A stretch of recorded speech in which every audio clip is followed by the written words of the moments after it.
Assalamualaikum dan selamat pagi semua. Hari ini kita akan belajar matematik tingkatan 1, bab 9 poligon asas, bahagian 1 bab 9, 9.1. 9.1 poligon. Imbas kembali, poligon ialah suatu bentuk tertutup pada suatu sata dengan sisinya terdiri daripada 3 atau lebih garis lurus. Kita lihat kepada objek di bawah. Objek di bawah menunjukkan poligon kerana bentuknya adalah tertutup dan sisinya, kalau kita lihat di sini, mempunyai 4 sisi. Jadi ia terdiri daripada 3 atau lebih garis lurus. Pada tajuk ini kita akan mempelajari 9.1a. Apakah hubungan antara bilangan sisi, bucu dan perpenjuru poligon? 9.1b. Bagaimanakah anda melukis, melabel dan menamakan poligon? 9.1a. Apakah hubungan antara bilangan sisi, bucu dan perpenjuru poligon? Pelajar-pelajar boleh merujuk kepada buku teks muka surat 203. Bilangan bucu sama dengan bilangan sisi. Bilangan perpenjuru boleh ditentukan dengan mengikut langkah-langkah berikut atau tip Bestari, iaitu bilangan perpenjuru bagi poligon yang mempunyai n sisi dihitung dengan menggunakan rumus berikut. N darab dengan n tolak 3 bahagikan dengan 2. N adalah sisi. Ini adalah rumusnya. N kali dengan n tolak 3 bahagikan dengan 2. Di sini kita ingin mengenali apa dia bucu, sisi dan juga perpenjuru bagi poligon. Kita lihat di bawah objek yang diberi.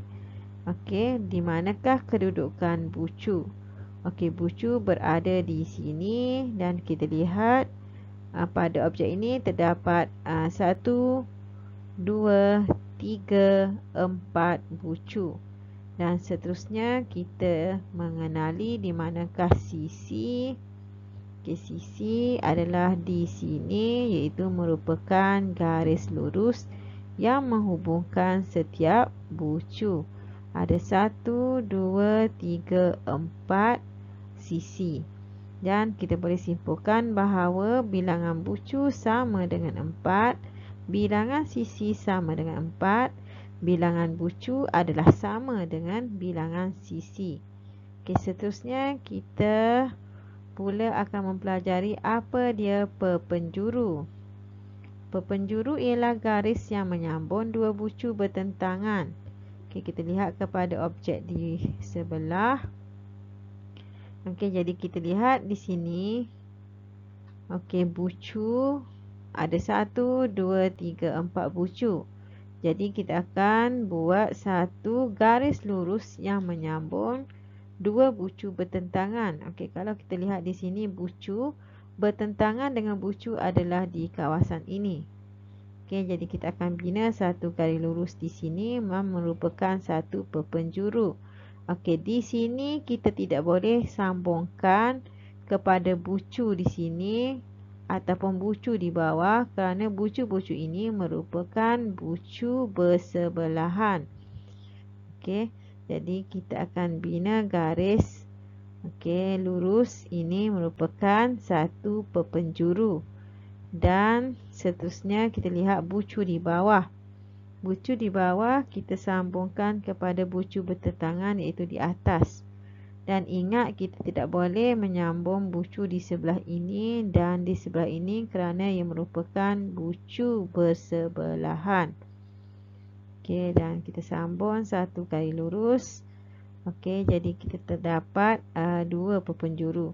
Dan seterusnya bucu di sini telah disambungkan. Jadi kita tidak boleh membuat garis lurus lagi. seterusnya bucu sini telah disambungkan. Jadi terdapat 2 sahaja perpenjuru. Okey. Seterusnya kita mencari bilangan perpenjuru menggunakan rumus iaitu N darab dengan N tolak 3 bahagikan dengan 2. N adalah sisi. Okay, kita lihat kepada objek yang diberi. Okay, segi 3 melibatkan 3 sisi. Okay, kita menggunakan rumus iaitu N adalah 3.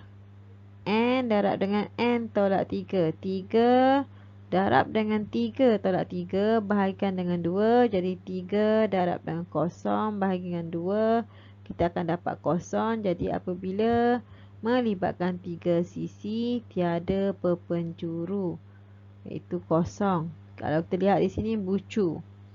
Okey, untuk menyambung bucu bertentangan, okey di sini tiada kerana di sini merupakan bucu bersebelahan dan juga bucu bersebelahan.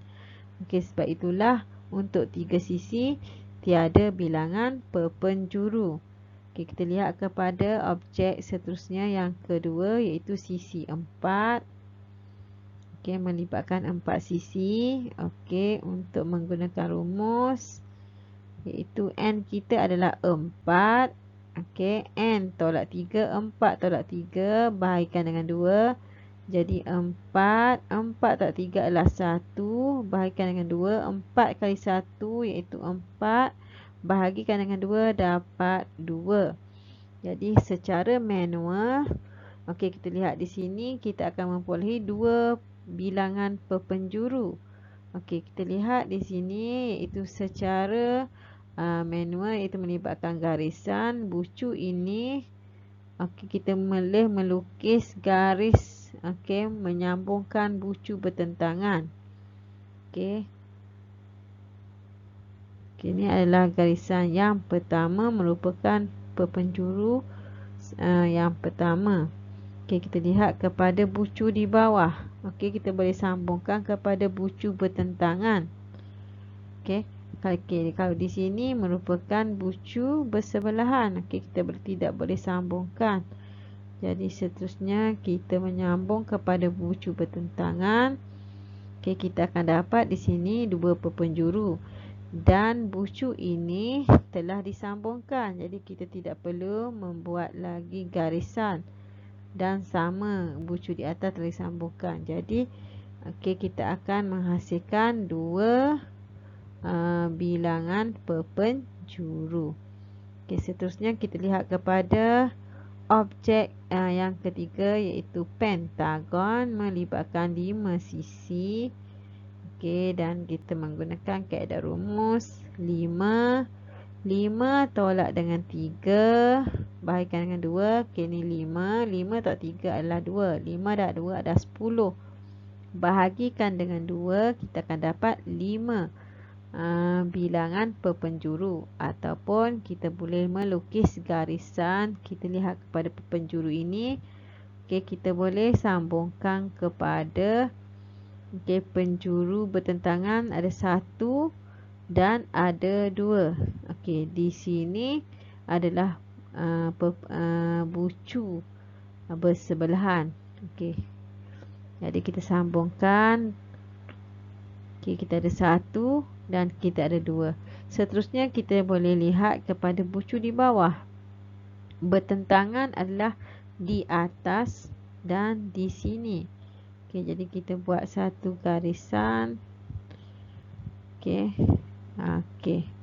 Dan kita lihat bucu di sini. Okey. Yang pada garisan biru telah disambungkan. Yang belum disambungkan adalah pada bahagian atas. Okey, di sini merupakan bucu bersebelahan dan tidak boleh disambungkan. Okey, seterusnya kita lihat di sini. Okey.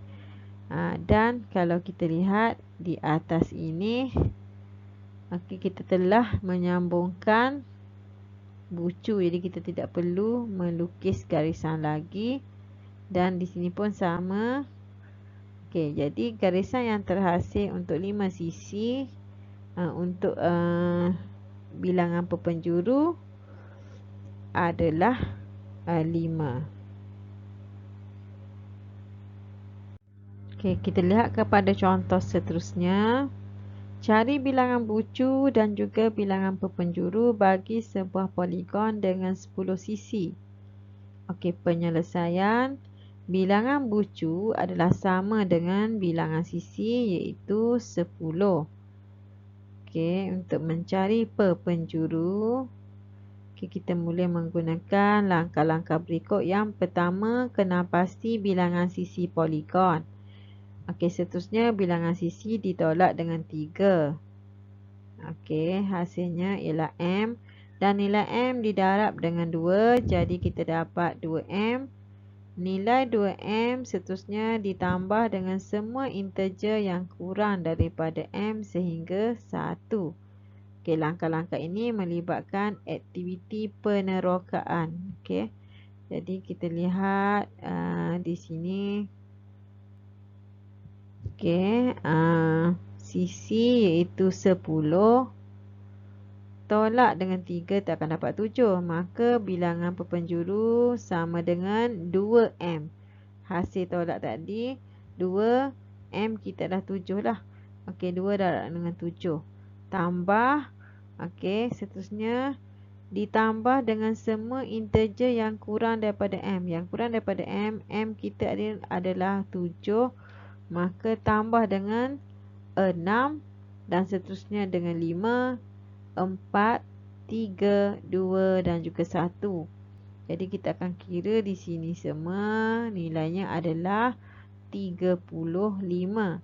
Dan kita juga boleh menggunakan kaedah yang telah kita pelajari tadi, iaitu bilangan perpenjuru sama dengan N darab dengan N tolak 3 bahagikan dengan 2. Jadi N kita adalah bilangan sisi, dan sisi pada soalan sisi adalah 10 sisi, N sama dengan 10, dan kita masukkan dalam rumus iaitu 10 N darab dengan N tolak 3. 10 tolak 3 bahagikan dengan 2, kita akan dapat 10 darab dengan 10 tolak dengan 3. Okey, di sini bernilai 7. Okey, bahagikan dengan 2. Dan seterusnya 10 darab dengan 7. Di sini kita akan dapat 70. Bahagikan dengan 2. Kita akan dapat seterusnya jawapan adalah 35. Jawapan di sini adalah sama. Jadi kita boleh menggunakan langkah di sini untuk mencari bilangan perpenjuru, ataupun menggunakan rumus N darab dengan N tolak 3 bahagikan dengan 2. 9.1b. Bagaimanakah anda melukis, melabel dan menamakan poligon? Pelajar-pelajar boleh merujuk kepada buku teksmu ke surat 204. Okey, poligon dinamakan mengikut bilangan sisinya. Okey, kita lihat sini nama poligon dan bilangan sisi. Yang pertama iaitu segi 3. Okey, melibatkan 3 sisi. Okey, dan seterusnya sisi 4. Okey, melibatkan 4 sisi. Okey, dan seterusnya adalah pentagon, melibatkan 5 sisi. Okey, heksagon iaitu melibatkan 6 sisi. Okey, heptagon melibatkan 7 sisi. Okey, seterusnya oktagon melibatkan 8 sisi. Okey, nonagon melibatkan 9 sisi, dan seterusnya iaitu dekagon melibatkan 10 sisi. Jadi nama-nama poligon pelajar-pelajar perlu menghafal dan perlu mengingat mengikut bilangan sisi. Suatu poligon boleh dilukis mengikut langkah-langkah berikut. Yang pertama, kenal pasti bilangan sisi poligon itu. Yang kedua, tandakan bilangan titik yang sama dengan bilangan sisi. Yang ketiga, itu sambungkan semua titik itu supaya menjadi satu bentuk tertutup. Dan yang keempat, labelkan bucu-bucu dan namakan poligon itu. Okey, kita lihat kepada contoh. Lukis sebuah poligon dengan 6 sisi, kemudian labelkan dan namakan poligon itu. Penyelesaian. Okey, kita akan bina 6 titik kerana poligon dengan 6 sisi. Jadi kita tandakan dengan 6 titik. Dan seterusnya kita sambungkan titik itu dengan garisan dan menjadi bentuk tertutup. Dan seterusnya kita labelkan bucu-bucu dan kita namakan poligon itu. Kita labelkan dengan huruf A, B, C, D, E dan juga F. Jadi untuk 6 sisi, maka poligon ialah heksagon, iaitu A, B, C, D, E, F. Kita lihat kepada tip bestari. Bucu-bucu sebuah poligon selalunya dilabelkan mengikut susunan abjad. Dan poligon itu dinamakan sama ada mengikut arah jam atau lawan arah jam bucu-bucunya. Kalau kita lihat di sini, kita mengikut lawan arah jam dan kita mengikut susunan abjad.